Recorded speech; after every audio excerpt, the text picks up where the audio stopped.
In 1958, a teenage boy in Omaha, Nebraska did something so shocking, so unthinkable, that it destroyed his family, horrified the public, and sent him to prison for life. But his story doesn't end there. After years behind bars, this teenager escaped, not just from prison, but from his entire identity. He fled halfway across the world, built a new life, and hid in plain sight for decades. His dark secret? It would only come to light after his death thanks to modern DNA technology. This is the chilling story of William Leslie Arnold. Welcome back to the channel. My name is Aiden. If you're a fan of creepy true tales and curious things, then make sure to subscribe to the channel and ring that notification bell so you don't miss an upload. With that out of the way, let's dive into today's video. So, turn off the lights, sit back, and join us.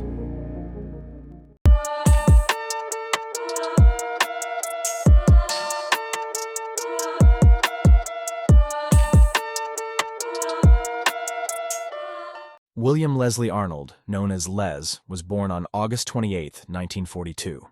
His father, Bill Arnold, owned the Omaha region office of Watkins Products, a direct sales company, while his mother, Opal, was a homemaker. Neighbors described him as high-strung and stated he had a temper, but also that he was intelligent and talented. He was in the ROTC and was a B-average student. It all started with an argument. It was September 27, 1958, and 16-year-old William Leslie Arnold wanted to borrow the family car to take his girlfriend to the movies. His parents, Bill and Opal Arnold, said no.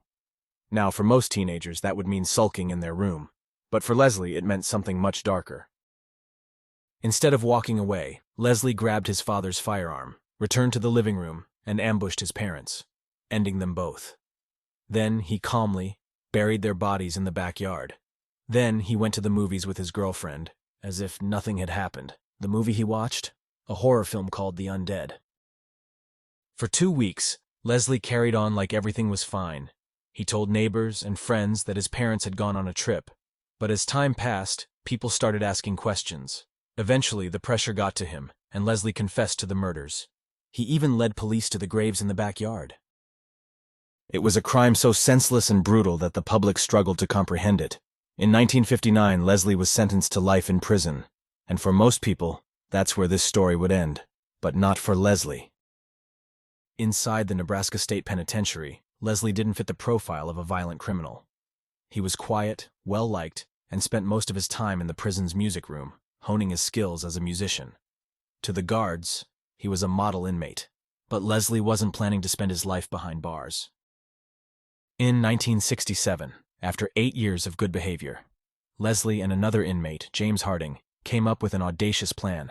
They created masks to fool the guards during head counts, and one July night, they scaled the prison walls and vanished into the night. The two split up almost immediately, with Harding heading to Chicago. He was caught not long after.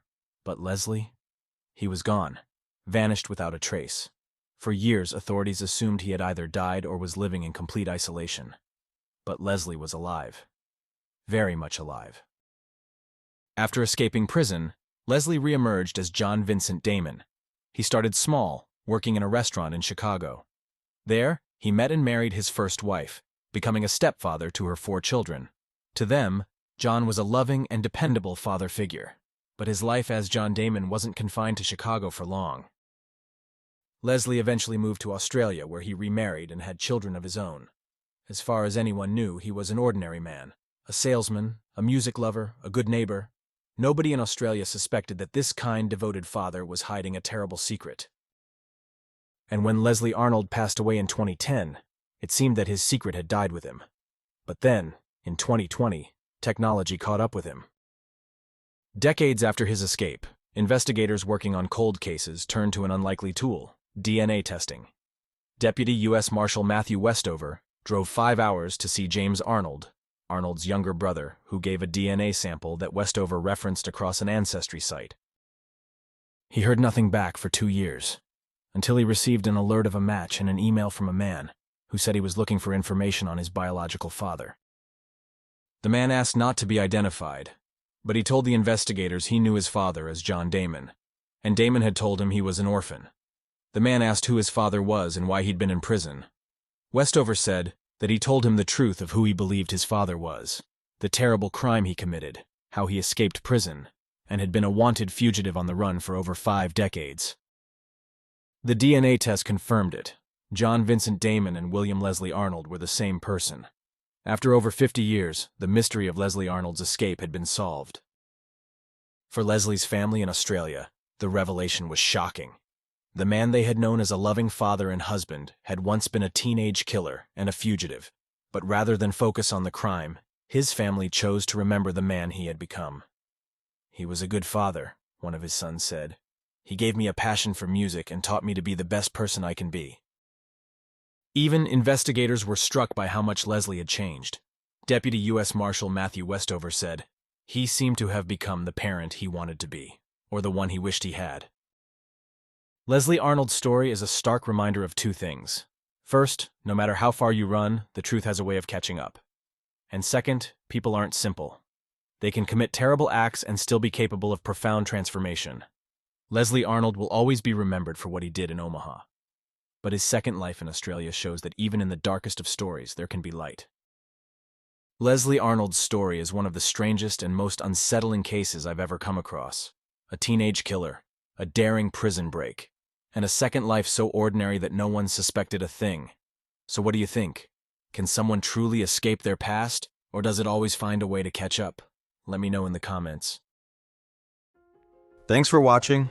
If you enjoyed this video, hit the like button. Also, make sure to subscribe and ring that notification bell for more true creepy tales. Stay safe, and until next time, my friends,